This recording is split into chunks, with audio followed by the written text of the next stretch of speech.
It's Monday, August 19th, and I'm your host, Paula Hersey. On today's show, we learn more about recently completed and upcoming projects from the Planning and Development Department and how opportunity for economic development can be expanded through two new programs.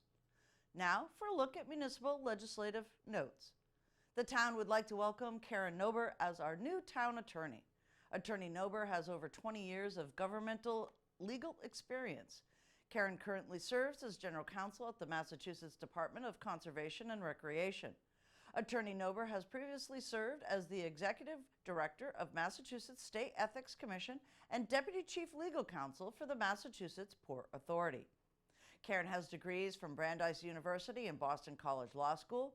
She was recognized as one of the top women in law by Massachusetts Lawyers Weekly in 2015. Welcome to the town of Barnstable, Karen. Economic opportunities grow in the garden of planning and development. Elizabeth Jenkins joins us in studio for an update on two programs that will help the east end of Main Street, Hyannis, grow. Opportunities abound for economic development in the town of Barnstable. With me today, Director of Planning, Elizabeth Jenkins. Elizabeth, so many opportunities, so many things happening. Give us kind of an update. The last time we had you on the show, you were heading to Washington for an Opportunity Zone workshop. That's right. So this is a very exciting time for economic development in the town of Barnstable. We have some great partners who are working with us. Last time I was here to talk about an opportunity we were granted through a group, Smart Growth America and Locust Developers selected 4 teams throughout the state of Massachusetts to participate in an Opportunity Zone Academy. So basically looking at the federal designation, Opportunity Zone designations around the state, which is an area where investors are encouraged to essentially park their capital gains so they can defer some of those taxes. The idea being to invest in local communities and local businesses, to keep patient capital there and to help communities grow while providing a great tax benefit to investors as well. So Hyannis is designated one of these opportunity zones, our downtown and our regional commercial center. So we've been working with this team to understand how we can leverage that designation and how do we put the right planning and regulatory tools in place so when we are matched with developers who want to do great things, we're essentially setting the table for them to go. So I spent a fantastic weekend in Washington, D.C. with really experts in the field of zoning and transportation and private developers really talking about how to make all those stars align in Hyannis. And the next steps on that are they're actually going to come here to Hyannis and Barnstable, meet with our community partners and start to develop sort of a place-based strategy around economic development and the Opportunity Zone here in Hyannis, Barnstable. So those Opportunity Zones, let's kind of want to maybe frame this a little bit more because we have more news today. But to frame this a little bit more is to understand the ability to work, play, and live in a particular neighborhood. Now we look at the east end of Hyannis, ripe for development. There's some old buildings there, but the RTA is there, the Cape Cod Hospital is there. So talk a little bit about how those opportunities work together with revitalization. Yeah, so an area that we've been really focused on, a geography of the town of Barnstable, is this area of East Hyannis, because very sort of unique center of different energy coming together. You have the Cape Cod Regional Transit Authority, so it's sort of the hub for public transportation on the Cape. You have Cape Cod Hospital, they're really our sort of job and economic hub downtown. You have our walkable historic business district, of course our ferries to Martha's Vineyard in Nantucket that brings so many people through here. But right now it's sort of a place where people pass through.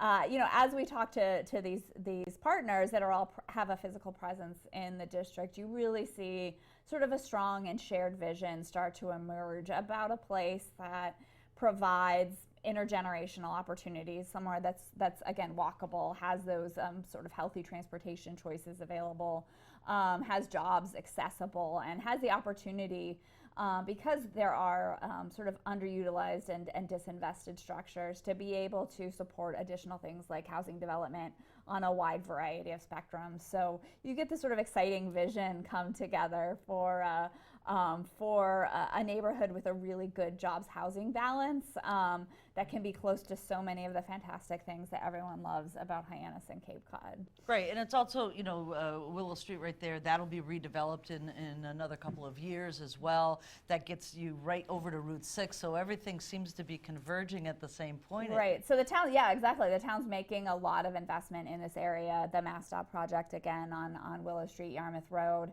We've been working sort of in the early planning stages on a streetscape for East Main Street. We have a couple of sewer development projects that are happening kind of literally underground and behind the scenes, but are so important to support development there. And then planning and development has been working on a zoning initiative for downtown Hyannis to look at, how do we streamline zoning for multifamily residential development in our downtown Hyannis growth incentive zone. So I think the idea is that we're sort of layering up all these different incentives on the sort of economic development side, making sure our sort of regulatory structure is in order, and then that the capital infrastructure is in place, and the sort of coming together of all these things. We're excited about the private investment we hope that brings, and we're already starting to see in this area of Hyannis. Great. And then you just got off the road from New Bedford, and you have some exciting news. We do. So we have a great new partner. I shouldn't say a new partner because they've been alongside us, but sort of playing a front and center role is the town of Barnstable was the Lieutenant Governor just made an announcement that we are going to be a new participant in Mass Development's Transformative Development Initiative program. We call it TDI. And so TDI is a program that's run by Mass Development around this idea. We all know what a sort of a business accelerator is, that somebody has a sort of a great startup idea and you punch a little capital in there and it gets them going. The idea around TDI is that it's a place-based accelerator. So you have a good group of partners together, like we do in the hospital and the RTA and the town and the business improvement district, and again, some private sector partners who have a presence there as well. And you sort of match them up with resources and technical expertise to help a place take off. So they basically TDI was sort of restructured in the South Coast because we all, we share a lot of challenges with other places in the region. So we will be hosting what they call a TDI Fellow. So again, sort of an expert in this place-based economic development work who will be with us 1 to 2 days a week to meet with partners and to help get projects off the ground. Right. So let's talk about this placemaking. I think the concept has probably been around, but it seems that it's a new vernacular out there.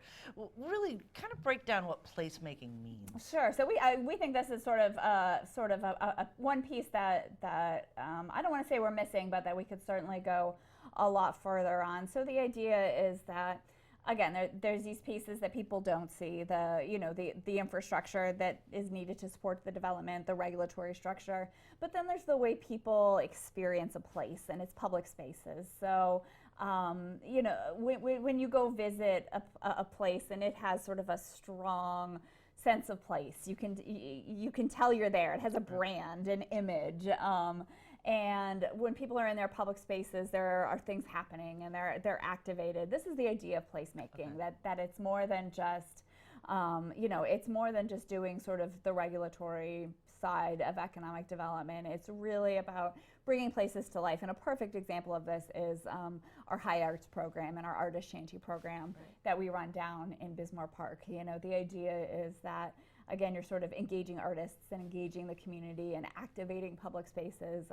That's a perfect example of placemaking. So how can we take that idea and sort of spread it out across Hyannis to really create vibrant, livable neighborhoods for people who visit here, but to attract people to want to live here as well.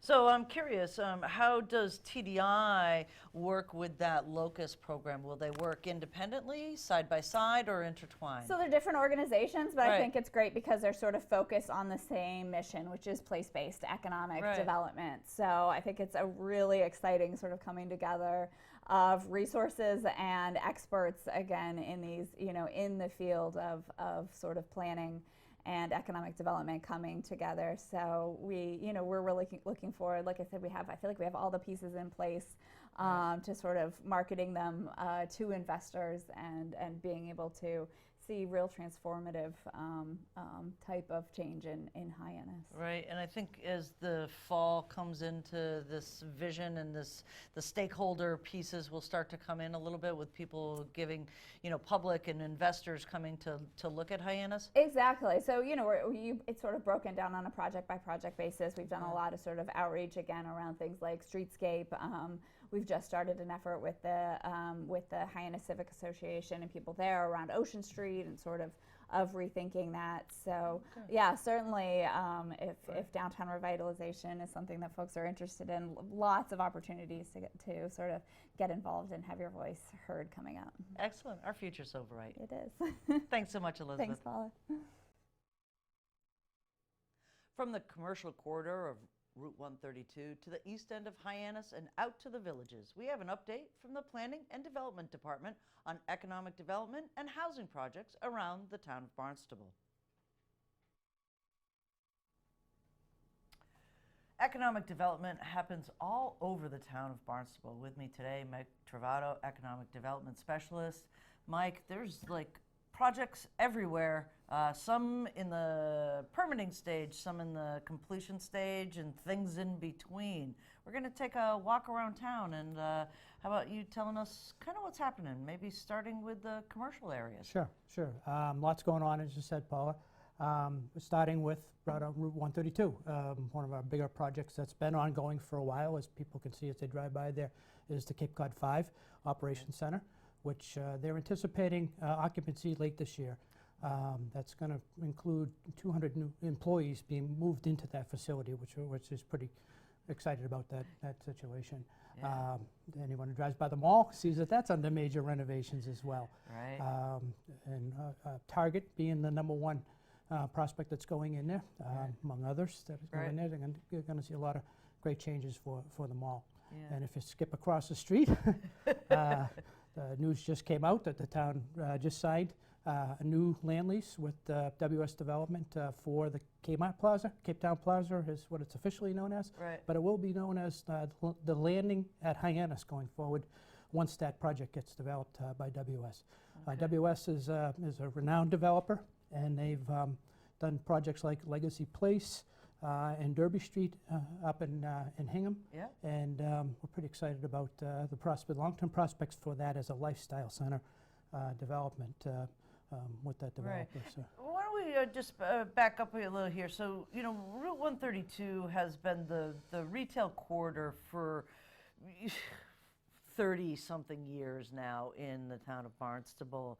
What's the significance of kind of upgrading that? It's been an aging corridor, starting with this very large bank. Cape Cod 5 is one of the larger regional banks out there that has grown exponentially over the years. They chose Barnstable for their new headquarters. What significance of that is in economic development? Sure. Well, Hyannis is the hub of Cape Cod in a lot of ways, specifically as it relates to economic development. We really are centrally located, and we actually have the ability to attract these kind of businesses here, both regional banks and national retailers, and everything in between. The great thing about the Cape Cod 5 project is that it's happening out in a section of 132 that we're now referring to as the financial district, because organically that's growing in that regard. And I think it's because of its access to Exit 6 off Route 6, so clients can come regionally to those financial institutions and get easy access to that. Further down on 132, it's always that area has been known more as a retail corridor with our 4 major shopping centers there. And as I said, we can attract national tenants into that. So that area of Hyannis, from a retail perspective, is more for the bigger stores. Not to say that that's strictly, that it tends to draw on a regional basis, as opposed to downtown, which can draw more mom and pop type businesses. walking type environment that smaller businesses want to have. Right. Now let's go back to a term that you used. I'm not sure everybody is familiar with it, a lifestyle center. Give us an indication of what that kind of means. Sure, sure. So a lifestyle center is more than just a strip mall. Okay. More than just a shopping plaza. The traditional 70s model is long gone now. So lifestyle center is more where they would encompass within the campus of that facility, of that area. Not only retail, restaurants, other type of amenities for people to bring them there. Personal services, but also maybe some outdoor attractions that the facility might be able to attract in there. Whether it's music related, things like yoga, public amenities included in that. So not just a bunch of parking spaces. Right. Well, I know I'm familiar with Derby Street, and there's outdoor places that you can eat, and there's things that you can do. I think there's actually in one section there's a small little playground that people can use. Burn off some of that energy for the kids in the back to school shopping. Exactly. And WS has some good visions for what they want to see happen in that area. So as that project gets developed, I think you're going to see much more inviting environment than you see what it is currently when it's nothing but hot tubs and parking spaces. So. Excellent. And we're still on Route 132. Right. Independence Park Yep. has been growing by leaps and bounds. Sure. Commercially speaking, obviously that is our industrial park. It has been since the 60s. Cape Cod Potato Chips is one of our bigger employers in town, especially for manufacturing. Obviously, it's a very iconic business as well. And the thing that they are most known for locally here is their visitor tours. And so they spent some good money in totally renovating that facility to enhance the experience for visitors to come in, to watch the potato chips in action. As most people know, if you turn around the back of a potato chip bag from Cape Cod Potato Chips, you'll see the factory right there with the map and everything on how to get there. They bring in somewhere around 240,000 visitors a year into that facility. Wow. And it was recently purchased by Campbell Soup, and they wanted to really enhance this particular tour experience. So. Fantastic. Downtown Hyannis, my love. There's so many cool shops, awesome restaurants, things to do. What's going on downtown? Sure. Downtown's pretty dynamic this time of year, as you know. But on the periphery of downtown, we have an exciting project that was just completed, which is over on Yarmouth Road, south of 28, and it's a dermatology center. That one has just been completed and really has enhanced that particular neighborhood, and sort of rising tide situation we anticipate happening in that area with that. Most of the other development we see downtown will be residential. Yeah. We're seeing some mixed use, good mixed use project that we're seeing underway right now is the 255 Main, which is the old Furman building right across from the train station. That's a Cape built development. That's going to be commercially on the first floor, about 4,000 square feet, with 10 residential units up above. So it's that mixed use top of shop housing that we're really trying to get as infill for downtown. Cape built is also the ones that residentially they're going to be developing the project on Pleasant Street known as Sea Captain's Row. That's going to be a pocket neighborhood where this neighborhood had been run down. A lot of parking lots for ferry purposes. Now it's going to be redeveloped, and that's underway right now with Cape built, and that's going to be 60 residential units, market rate rentals. Wow, 60, huh? That's fantastic. Yeah. We all know that we need housing, but I have to tell you that we need dermatology services on Cape Cod as well. So that's a welcome thing for sun lovers that have realized that we should have used sunscreen when we were 10. Exactly. You've got some village stuff too. Sure. Osterville, Yeah. very exciting project, which you're well aware of. Amy Bakery. Right. Amy took a rundown garage and did a demo rebuild of that property, and has built a beautiful state-of-the-art bakery and a cooking school attached to it as well. That is on the outskirts of downtown Osterville Center, and I think it's really been an incredible enhancement to that area. We also Got to try the donuts. we also have a few projects that are in the permitting process. They have not been approved yet that I would like to make note of. Joe Laham is looking to do a car wash, as a lot of people are aware of. I originally looked at North Street and is now looking at as well as Yarmouth Road to see if the project could work in that area. So he's going through the process now, but this again not having been approved yet. But that's one project that's happening, and that's end of town. If you go over to Bierce's Way, there's a proposal to put a tractor supply company on Bierce's Way. That Tractor Supply is probably one of the largest growing national chains in the country from a retail perspective.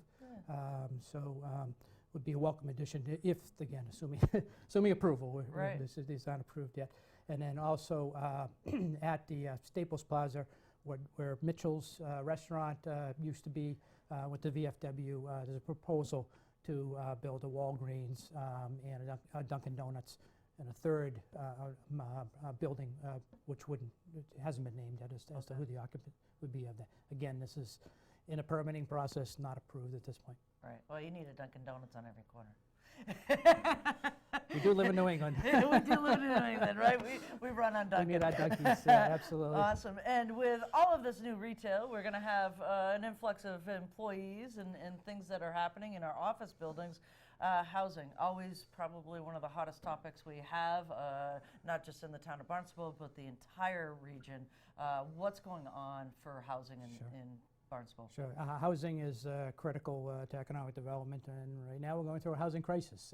It certainly is inhibiting a lot of things as far as potential development and businesses locating here, because you need to house your employees, and so that's a challenge that we face. And we're really trying to encourage all sorts of mixed type developments, everything from single family detached to multifamily, trying to get more creative with this process and look more about more creative forms for housing. I mentioned the Sea Captain's Row project, which is going to be downtown in development, in construction right now, as along with 255 Main. That's 70 units right there between the two of those. Out on Ridgewood, there's two projects that have been approved. One is done. The other has not been constructed yet. One is owned by Housing Assistance Corp., which will be a mix of affordable and market rate rentals. Another project was another 8 units, residential units for rent at market rate on the other end of Ridgewood Ave. And then out in the industrial park, people who drive through there will see a big change with the, residentially speaking, most notably the Everly Cape Cod project, which is now, actually our grand opening is happening. I don't know what our calendar date is today, but is about to happen, and that's 230 units for active adults, 55 plus community, which there's a demand for that as well. So we're trying to hit both ends of the spectrum there as it relates to housing. Right. Well, housing, it sometimes seems to be that, there's an affordable with a big A or affordable with a little a. But really what it comes down to is lifestyle housing, because some young professionals, not married yet, really just do need that apartment, those studio areas. They like to walk to work or be, in the hub of the area, right up through somebody who has an empty nest, needs to not want to mow their lawn anymore, and wants that housing that's a little bit more secure for them, which that 55 plus really does. Sure. Housing stock needs are changing. People's lifestyles are changing. People want smaller units for the most part. Families are getting smaller. Families are starting later. Got millennials that have their own thoughts on how they want to live and what kind of units they want to live in. Don't necessarily need huge units to live in. Don't necessarily want to live in suburban style living or single family detached, which Cape Cod primarily is. So we're trying to change that mix, as much as we can here, because I think increased density is one of the answers to smart growth as far as residential is concerned, but also maybe form-based. That would be something that would be fitting within the Cape Cod look. There's just so much going on. Where can people get some updates? I know you guys have a website. Sure. We have a business website called businessbarnstable.com. Right. That's our separate website from the town's website. Just makes it a little easier for people if they want to focus on looking for business information, whether that's new projects coming in, whether that's how to open a business here in town. It's a pretty thorough but I think easily navigable website for people to get into. Fantastic. Thanks for joining us, Mike. Well, thanks for having me. Up next, things to do, places to go, and people to meet. Join the staff from Channel 18 today at Bismore Park from 4 to 5 p.m. to learn more about how and why we produce content for the town of Barnstable. Hands-on equipment demos and even help produce a segment from our show, Barnstable Today. Comments, suggestions, accolades, connect with us on Facebook, email us, or send us an old-fashioned note by carrier pigeon. Channel 18 works for you. I'm Paula Hersey, and thank you for watching Barnstable Today.